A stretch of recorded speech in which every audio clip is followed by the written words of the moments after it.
Hey, what's up everyone? Welcome to the video, and for those of you returning, welcome back to the main channel. I will be continuing to do Flesh and Blood content on this channel instead of the side channel, mainly because I'm not posting as much Flesh and Blood content as I used to. I want to be more focused on a couple of decks and do a update every few months or so you can kind of stay up to date like where I'm at with my decks in general.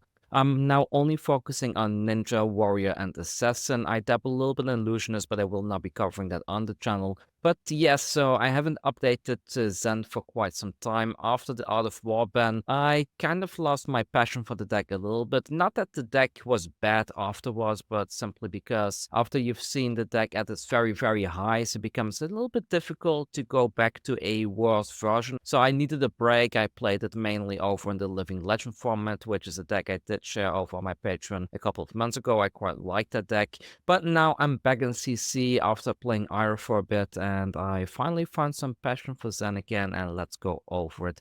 So the main thing that has changed in this new version of Zen is that it's a little bit less of an aggro deck and it's a bit more of a mid-rangey strategy where you try to get value out of things like the Wax Arm package. For those of you that are subscribed to my Patreon, is something that I did explore about 6 months ago, but I ended up tossing it out in favor of the whole Bonds of Ancestry package.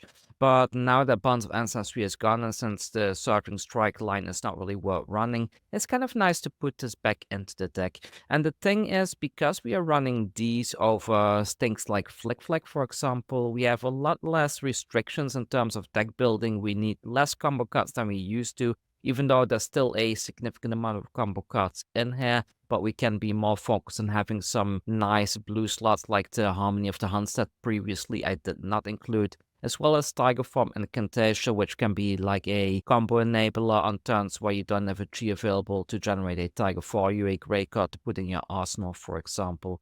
The main thing that you want to pull off is still the same. We're trying to pull off a big combo line with Aspect of Tiger Body and Chase the Tail, a Ancestral Harmony to pierce a significant chunk of damage through. I am still tied into the 100 Winds package. I really like this combo line because it can be put back into the deck together with Winds of Eternity. I was running the Shifting Winds of the Mystic Beast to go along with that package as well, but I think running just the 500 Winds is good enough as is. It's still a 3 would go again on turns that you're not comboing with it, so I really like that combo.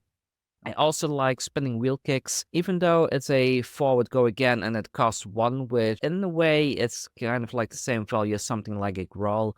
On most turns where you're going to be attacking in with a Crouching Tiger, you're going to be swinging with your staff anyway, so I kind of like the Spinning Wheel Kick in that regard, where you swing with your staff, you use a chi to pull something from the deck, you attack with the Crouching Tiger, and then you attack in with the Spinning Wheel Kick, allowing you to generate 5 value with just 2 cards. Well, 7 value if you count in the staff as well. And now, of course, we still have the Mauling Cheese, which is a very good fetch as well with the Chi, where you swing with the staff, you attack with the Tiger, and then you put the Mauling Chi at the end of it for a whopping 8 value with just 2 cards, which is really nice in my opinion. You could run things like the Chi Unleashed as a red slot as well. There's definitely something to be said, and something that I did test previously where I did not run the 100 Winds package and I just went all in on the Chi Unleashed package.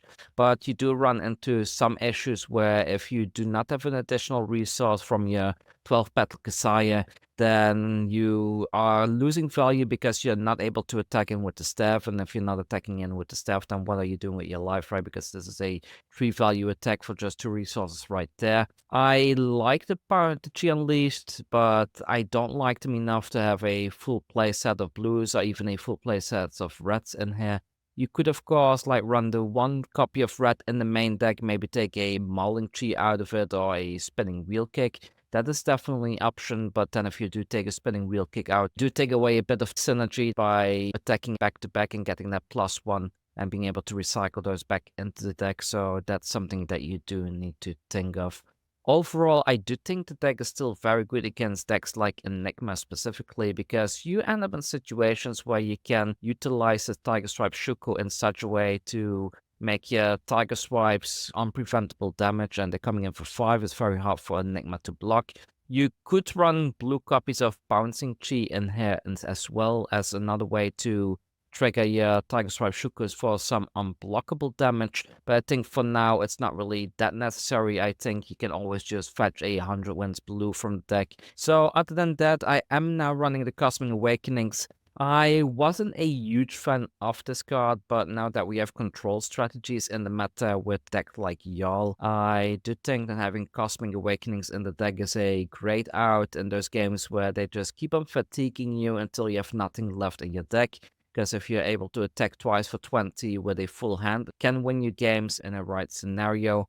And Light and Strike is back in the deck. I fell back in love with the card after playing Ira. I was browsing some deck lists online and I saw that there's a significant amount of players that are now also including it back in the deck, so I've been giving it a whirl again to see if it is worth running in Zen, and for the most part, I quite like it. Like, previously, you were in situations where you had an extra Tiger in hand, you would use it to pay for something like an Art of War. But since we don't have Art of War anymore, you can use the Enlightened Strike, put a Tiger on the bottom of your deck, and then give it either the +2 or the draw card, or maybe even the go again, depending on your hand, of course.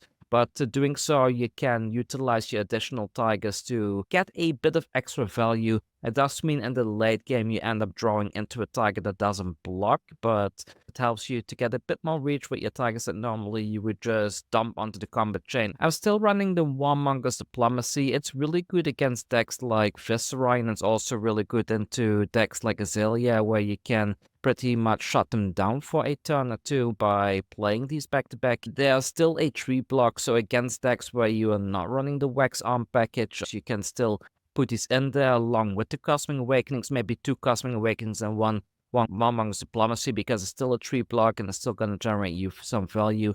And it's still a 0 cost, so if you're going first, you can play this and then transcend one of your chi cards to have a chi in the deck ready to be fetched with Traverse the Universe in a later turn. So I was running the whole Always Respite package and a bunch of Spellvoid to be able to have a better matchup against Kano. However, after having played against Kano so many games, I feel you don't see them enough in a competitive setting to commit so much sideboard space for one matchup in particular. So right now I'm choosing not to sideboard for Kano again like I did with my Katsu deck a year ago. So I don't run the Ways of Respite anymore, I don't run the Spell Void anymore. However, if we do see a lot of Kanos returning back into the meta game, I'm probably going to be cutting something like the Warmonger's Diplomacies out of the deck to get some Ways of Respites in here. And maybe I will be cutting the Enlightened Strikes back out just to get some Spell Void in the deck as well. But for now, I'm very satisfied with the deck. It's running decently. It's not like a top tier deck in my opinion, because you don't really have the aggro potential that you used to. However, as a mid-range / aggro deck, it is able to do a lot of things that a lot of other decks cannot. Mainly that you have all that consistency that a deck like 5, for example, doesn't have. You don't rely on having your stuff hit in terms of like that Katsu has, because you can just pitch a chi to get the combo pieces straight from the deck that you want.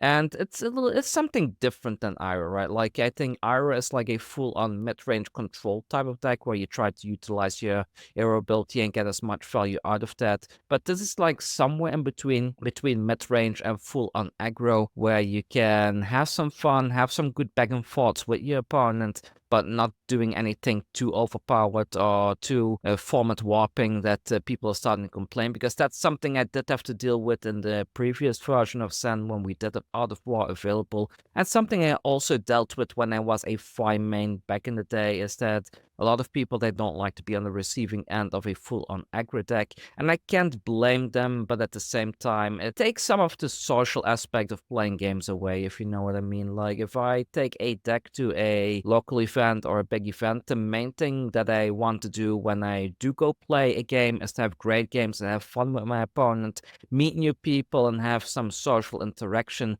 It brings back the game aspect to Flesh and Blood that previously was missing a little bit. I do miss it though, not gonna lie. Like the Art of War package with Bond of Ancestry, it felt absolutely amazing when you were able to line everything up, pull off a big combo. At least now it feels more like a game. Anyway, I think that's all for me for today. If you enjoyed this deck, please leave a like and leave a comment down below.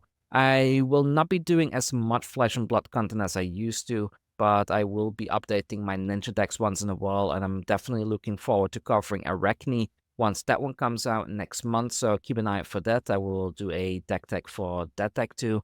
And in the meantime, just keep an eye out on my Patreon. If I come up with some weird deck idea, I'll be sure to share it on there first. I hope you have a happy holiday season, and I hope to see you all soon with another Flesh and Blood video. Take care.